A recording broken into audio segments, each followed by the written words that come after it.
It's the 10th of November, 1944, near Morville-les-Vicq, Normandy.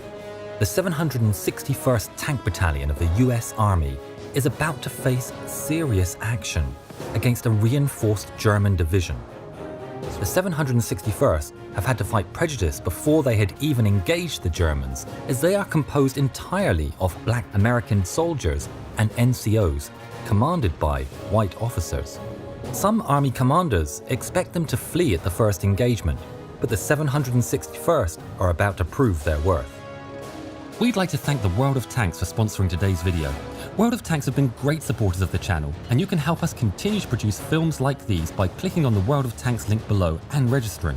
What's more, you'll get 7 days premium account, 250,000 credits, the premium tank Excelsior, and 3 rental tanks for 10 battles each, including Tiger 131, Cromwell B, and T-34-85M, and it's absolutely free to play. During the registration, use the code TANKMANIA, click on the link and sign up for World of Tanks today. One of the M5 tanks of Company D is commanded by 21-year-old Sergeant Warren Gamaliel Harding Creasy, or simply Harding to his friends. This Texan sergeant may appear an unlikely soldier to onlookers. He's easygoing, polite, even meek, but he's also known as one of the most gung-ho, hardcore recruits since his training days at Camp Hood. As Harding stands on top of his M5, scanning the surrounding area while manning the vehicle's 50 caliber machine gun, the silence is broken by a barrage of fire that comes raining all around him. Harding and his crew are unharmed, but a direct hit has knocked out the tank. The unit's patch represents a Black Panther, not a sitting duck, and so before the Germans can attack again, Creasy dismounts the Stuart and commandeers a 30 caliber machine gun from a nearby jeep. Running towards the enemy positions, Sergeant Creasy opens fire, mowing down the crew of an anti-tank gun. He then turns his attention to a nearby machine gun nest. It's a duel of Browning versus Mauser, M1919 versus MG42, and the lone Texan gunner comes out on top. With all immediate threats wiped out, Harding and his crew commandeer another M5 and get on with the fight. Later, when a lieutenant from another division flags them down, he needs to inspect a hill and could do with a lift. The narrow treads can barely grip the snowy terrain, but the tank manages to crawl up the slope. Just as they approach the summit, there's a burst of fire, then another as the armor is blasted with machine gun bullets. Creasy orders his driver, Corporal Tyree, to back up. Ty kicks the machine into reverse, but the tank falls into an anti-tank ditch. Standing at an angle, the soft underbelly of the M5 is exposed to anti-tank weapons. As Tyree rocks the machine back and forth, the German machine gunners continue spraying their storm of lead. Creasy, calm under fire, immediately radios for help. Another tank soon arrives to tow them out of the ditch, but who is going to brave the hail to connect the two tanks? Creasy flatly announces to his crew, "I'm going out to hook us up." Tyree replies, "Christ, Sarge." Creasy calmly adjusts his horn-rimmed glasses and answers, "Keep that thought." The sergeant then jumps out of the Stuart, wielding his Thompson 45 submachine gun.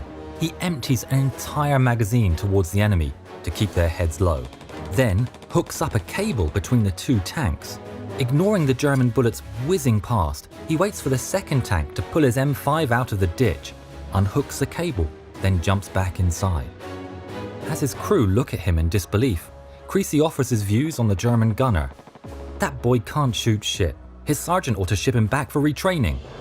But that boy must have a big brother in artillery somewhere, as an armor-piercing shell rams right into the side of the Stuart.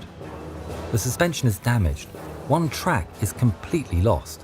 Harding has had 2 tanks shot from under him in the same day. In the turret, Creasy grips the triggers of a 50 caliber heavy machine gun. He soon realizes that the German MG42s are now shooting at exposed infantry units. Harding redirects his fire towards the enemy nests, silencing their positions for good. The action is now over, and Sergeant Creasy can lead his crew back to the rear to regroup. But there's no respite from bad news. His best friend, Technician 4th Grade Horatio Scott with Company C, has been severely wounded. Their friendship goes all the way back to Camp Hood, and they've been inseparable since. Scotty has a message delivered to Harding. "It's okay, man. I'll be back soon." The morning after, Harding learns that Horatio died during the night while undergoing surgery. Creasy immediately requests a transfer to Company C to take the place of his fallen companion. Continuing the fight with Company C, Warren G. Harding Creasy earned the nickname of Iron Man and had a reputation as the baddest man in the 761st. Facing again direct fire from machine gun nests, he was described as going berserk. Creasy attacked the enemy positions single-handedly, spending every single round until his unit had to pry the empty machine gun from his hands.